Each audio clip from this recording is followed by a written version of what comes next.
So these three types of pitayas are red, as you will see in the future. I'm showing you part of my plants that they grow in here in Simi Valley of my pitayas. As you can see, they have shade, that they have to have protection from the sun, almost 25% of the shade, and they've been blooming. Mostly of these particular plants are Hylocereus undatus, that means white flesh and red skin, and the flavor is not too sweet like the red ones, but these are very well heavy and flowering, and they are good to have it because then you can cross-pollinate these ones with polyrhizan, and then you will have a very good pitayas. This is part of my backyard in here in Simi Valley, and this is one of my best. I started doing this project 4 years ago, so these plants are 4 years ago. As you can see, they are mostly in pots.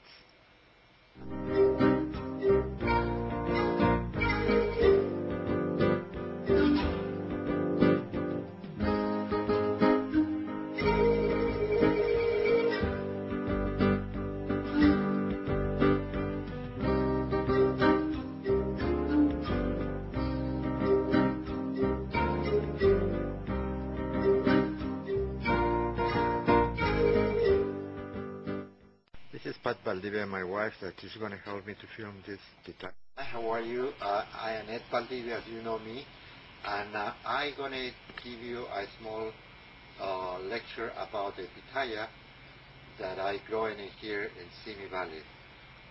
This is the flower of the pitaya, and as you can see, you have in here, this is the female part and this is the male part. You have the pollen in here, and then you cut it, and then you put it in here, and that's what's called pollinating. And then this, once you put the pollen up here, the pitaya will be able to become fruit. But normally in the pitayas, they don't do that by themselves. So who does the pollination are bats, and because the flower of the pitaya only opens at night time, opens at 8 o'clock in the night and closes at 8 o'clock in the morning. So since we don't have bats in here, we have to do the pollination ourselves, and normally the best time to do the pollination is at 8 o'clock in the night or 9 o'clock in the night. So then you will have all night to be able the pollen to work. So because if you do it in the morning, then the sun comes and the pollen dries, and then the bees, they come and they steal the pollen. So it's very recommended to do it at night time. And another thing I have to tell you is most of the pitaya that is growing in here in the United States, they are not self-fertile. So you have to do cross-pollination. You have to cross the pollen of another type of pitaya into the one you have, because, and you have to be careful, because so many times they say this is a different pitaya. It's not, because if you have the cuttings, different plants that you do it with the same cutting, so all of them, they have the same genus, so you have to be careful that there's completely different type when you do the pollination, because you have to do cross-pollination. You have to get the pollen from another flower and put it into this one. That is the best way to work. Normally what I do, this is the flower of the Hylocereus undatus, red skin and white flesh, but the best way to pollinate this type of pitaya is with the polyrhizan. The polyrhizan is a red skin and a red flesh. He is a good pollinator, and the best one to pollinate this type is the pitaya from Vietnam. The Vietnamese pitaya is a very good pollinator and works very good with the undatus, and what helps a lot is that gives you big fruit.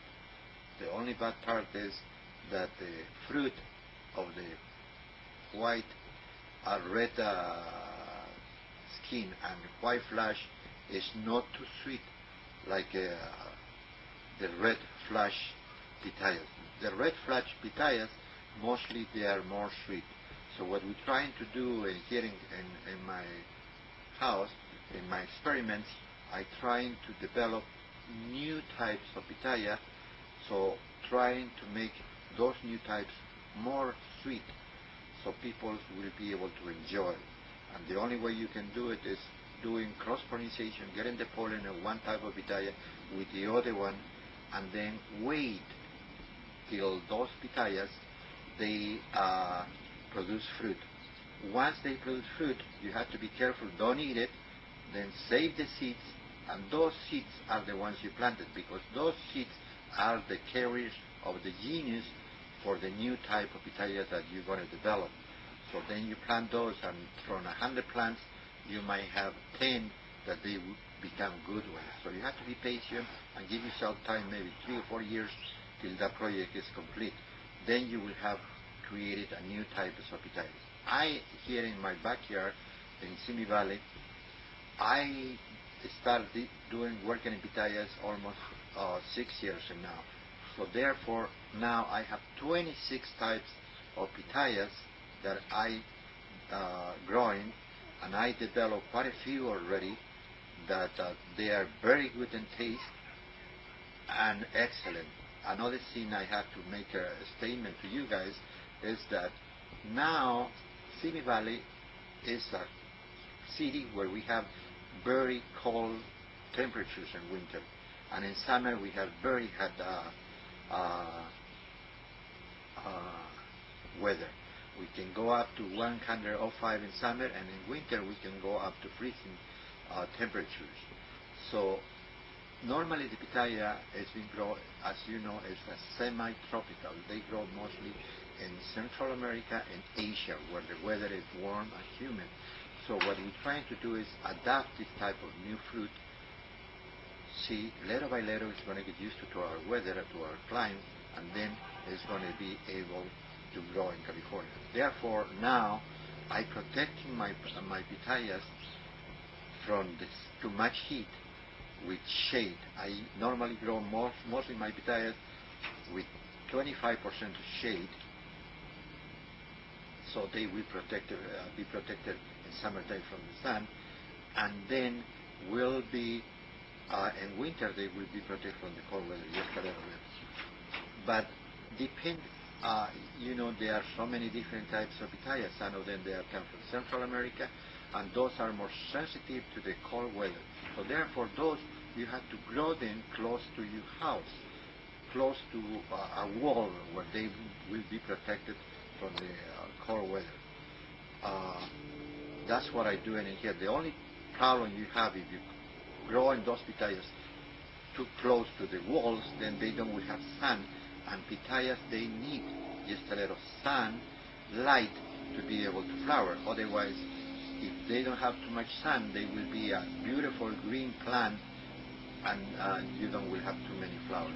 And what you're looking for is to try to get flowers produced, so then you will be able to enjoy the fruits. Another thing we're trying to work in now here is that I've been trying to get a pitaya that is going to be a self-fertile, that you don't have to waste your time doing the pollination, because mostly the time that's time consuming. And if you are a farmer and you're going to go into a big production, the cost of labor of doing pollination will be too high. So therefore I'm working in now in developing, trying to have a red skin pitaya with a red flash and be a self-pollinator, because in that way